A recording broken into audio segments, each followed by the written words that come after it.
আমি সকলোৱে জানো যে খাদ্যই আমাৰ মেডিচিনৰ কাম কৰে।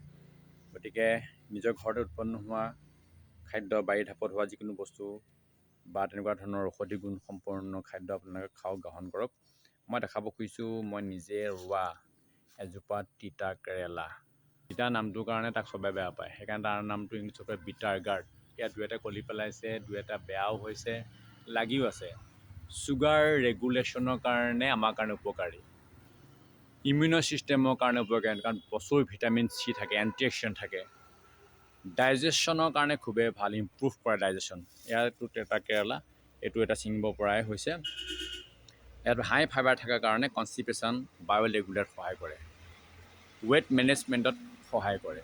ওজন যাৰ বেছি আছে, অত্যাধিক ওজন যাৰ বেছি আছে, কাৰণ ইয়াত থকা ল' কেলৰি আৰু ফাইবাৰে আমাক সহায় কৰে।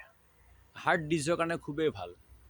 হাৰ্টৰ কাৰণে LDL কোলেষ্ট্ৰল, ট্ৰাইগ্লিচাৰাইড এইবিলাক মিনিমাইজ কৰি ৰাখে, কম কৰি ৰাখে, তাৰমানে হেল্প কৰে হাৰ্ট ডিজিজৰ কাৰণে। হাৰ্ট প্ৰিভেণ্টিভ হিচাপে স্কিনৰ কাৰণে ভাল, চুলিৰ কাৰণে ভাল, এণ্টি অক্সিডেণ্ট থকাৰ কাৰণে, ফ্ৰী ৰেডিকেলছৰ কাৰণে ভাল, আপোনাৰ ইনফ্লেমেশ্যনৰ কাৰণে ভাল।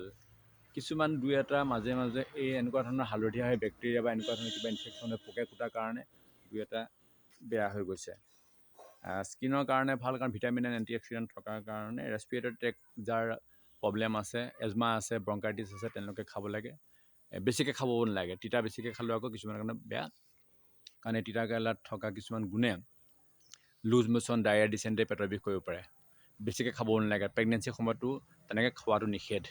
গতিকে বাছি খাওক, জাগি থাকক নে কেনে কথা আছে যে, গতিকে সপ্তাহত 2 দিন বা 3 দিন খালেও যথেষ্ট, সদায়ো খাব নালাগে।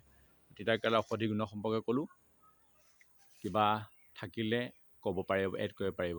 ধন্যবাদ।